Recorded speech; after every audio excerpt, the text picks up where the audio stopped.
सिद्धि हिंदी विद्यालय YouTube channel में आप सभी का हार्दिक स्वागत है।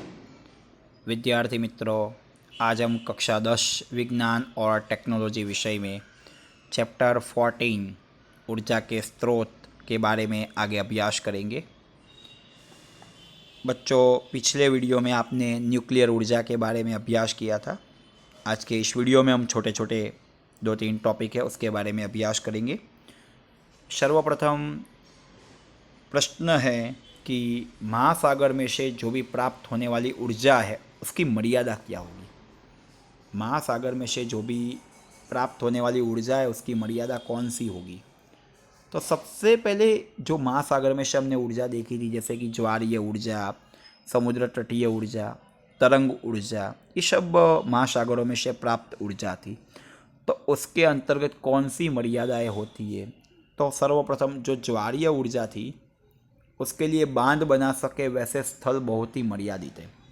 हम सरलता से ज्वारीय ऊर्जा प्राप्त तो कर सकते हैं, परंतु ज्वारीय ऊर्जा के लिए जो बांध बना सके वैसे स्थल बहुत ही मर्यादित है। दूसरी बात, समुद्र तट पर जहाँ पर तेज पवन हो वहाँ पर ही हम तरंग ऊर्जा प्राप्त कर सकते हैं।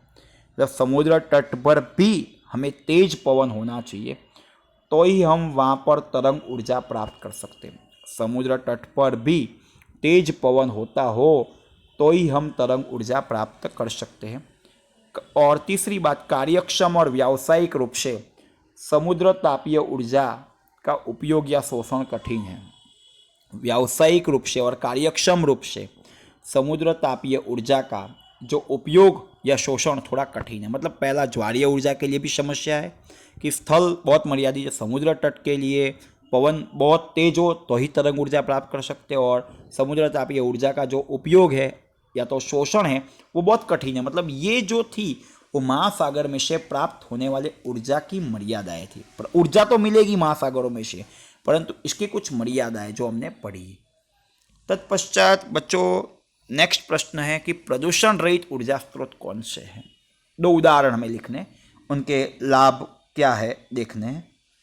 तो सर्वप्रथम प्रदूषण रहित ऊर्जा स्रोत के अंतर्गत एक है CNG, compressed natural gas. C compressed, N for natural और जी फॉर गैस। और दूसरा है सोलर सेल। सीएनजी जो स्वच्छ ईंधन है और अन्य ईंधन की तुलना में अधिक स्वच्छ है, खुद भी स्वच्छ है और अन्य ईंधन की तुलना में भी अधिक स्वच्छ है। जबकि सोलर सेल का उपयोग प्रदूषण रहित है, परंतु उसकी बनावट की प्रक्रिया जो होती है वो पर्यावरण को प्रदूषित करती है। ऐसे सोलर सेल के द्वारा कोई भी प्रदूषण नहीं फैलता है, परंतु सोलर सेल की जो बनावट होती है और उस प्रक्रिया के अंतर्गत पर्यावरण को नुकसान होता है। सोलर सेल कोई भी प्रकार का प्रदूषण नहीं फैलाता, परंतु सोलर सेल की जो बनावट होती है उसके अंतर्गत पर्यावरण को नुकसान होता है। तो इस हिसाब से हम ऐसा कह सकते हैं कि सीएनजी, इन दोनों की तुलना में सीएनजी बेस्ट ईंधन है और प्रदूषण रहित है। तत्पश्चात ऊर्जा स्रोत की पसंदगी के लिए जो आधार कौन से होते हैं। सर्वप्रथम, स्रोत से ऊर्जा प्राप्ति की सरलता। जो भी ऊर्जा स्रोत है कितनी सरलता से हम उसमें से ऊर्जा प्राप्त कर सकते हैं, सर्वप्रथम आधार वो रहेगा।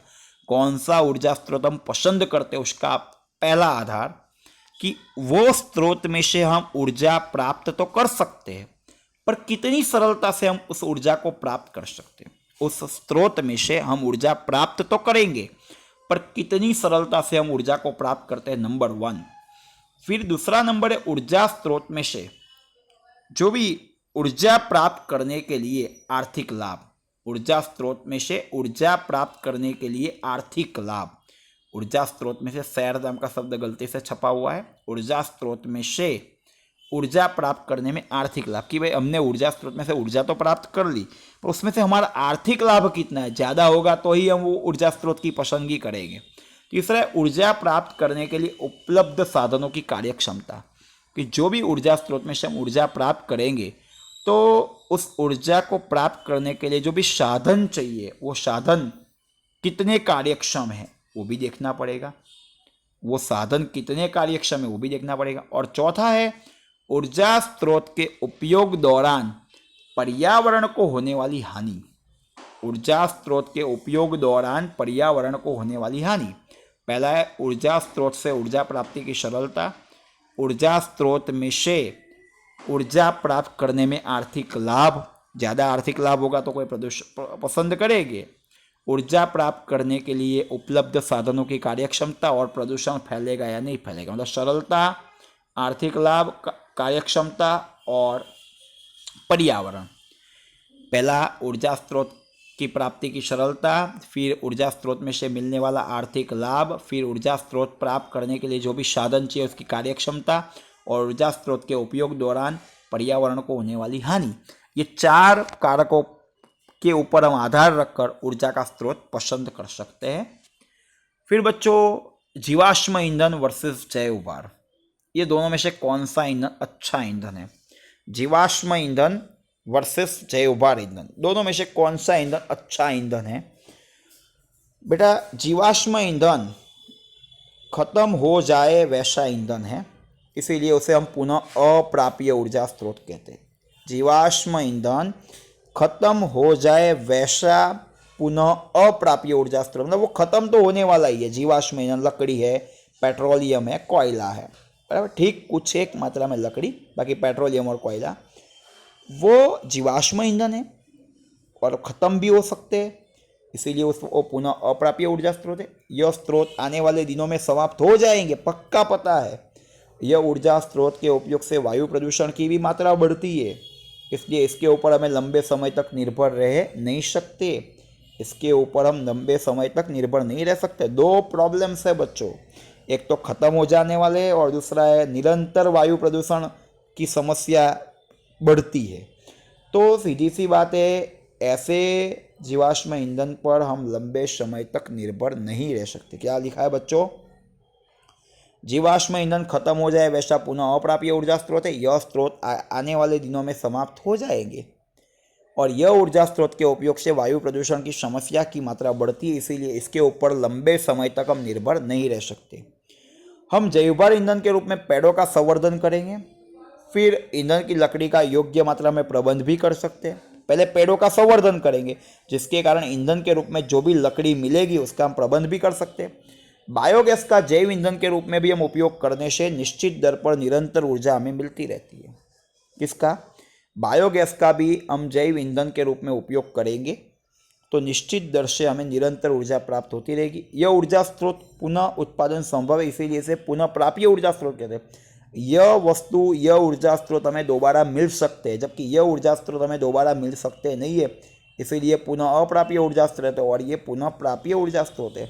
तो बच्चों यहाँ पर आपने देखा कि यह जो ऊर्जा स्रोत है वो मिलने वाले नहीं है दोबारा, और यह ऊर्जा स्रोत मिलने वाले, तो दोनों के बेटर में हम देख सकते हैं कि जीवाश्म ईंधन की तुलना में जैव भार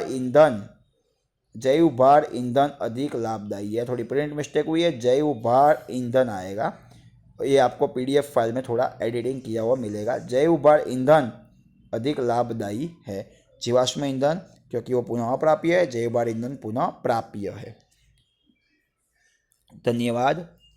यदि यह वीडियो आपको पसंद आया हो तो इस वीडियो को लाइक कीजिएगा, अपने मित्रों को शेयर कीजिएगा और इस सिद्धि हिंदी विद्यालय यूट्यूब चैनल को सब्सक्राइब जरूर कीजिएगा, ताकि आने वाले वीडियो का नोटिफिकेशन आपको जल्द से जल्द मिल सके। धन्यवाद।